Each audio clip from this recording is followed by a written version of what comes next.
নজর রাখবো পরবর্তী সংবাদে। আজ ধলাই জেলা তথ্য সংস্কৃতি দপ্তর এবং আমবাসা পৌর পরিষদের যৌথ উদ্যোগে অনুষ্ঠিত হয়েছে মনসা মঙ্গল প্রতিযোগিতা এবং কার্যত দেখা গেছে আজ প্রদীপ প্রজ্বলন মধ্য দিয়ে অনুষ্ঠানের শুভ সূচনা করেছেন ধলাই জেলা পরিষদের সভাধিপতি সুস্মিতা দাস।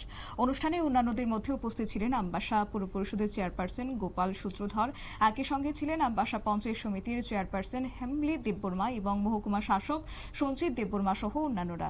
জেলাভিত্তিক এই মনসা মঙ্গল প্রতিযোগিতার আসরে জেলার বিভিন্ন প্রান্ত থেকে 8টি দল অংশগ্রহণ করেছেন। কি রয়েছে বিস্তারিত শুনুন।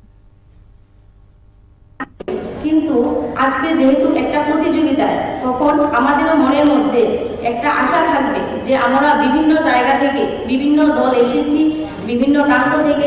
আমাদের নিজেদের মধ্যে একটা যখন প্রতিযোগিতা হবে তখন এটাকে আমরা আরো সুন্দরভাবে উপস্থাপন করার চেষ্টা করব, যাতে অন্য যে দল এসেছে ওই দল থেকে যাতে আমরা আরেকটু ভালো করে পারফরমেন্স করতে পারি, যাতে আমরা আজকে যে আমাদের যে শিরোপা দেওয়া হবে, যে পুরস্কৃত হবে, যে প্রথম পুরস্কারটা যাতে আমরা নিতে পারি, ওই আশায় আমরা আরো সুন্দরভাবে উপস্থাপন করব।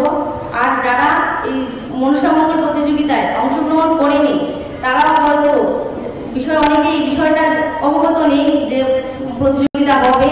হয়তো যদি অবগত থাকতো তাহলে আমাদের ধলাই জেলা অনেক বড় সব দিক দিয়ে, কিন্তু ওই জেলায় অনেক লোকের বসবাস, কিন্তু ওরা অনেকেই হয়তো জানে না আজকে যে জেলা ভিত্তিক প্রতিযোগিতা।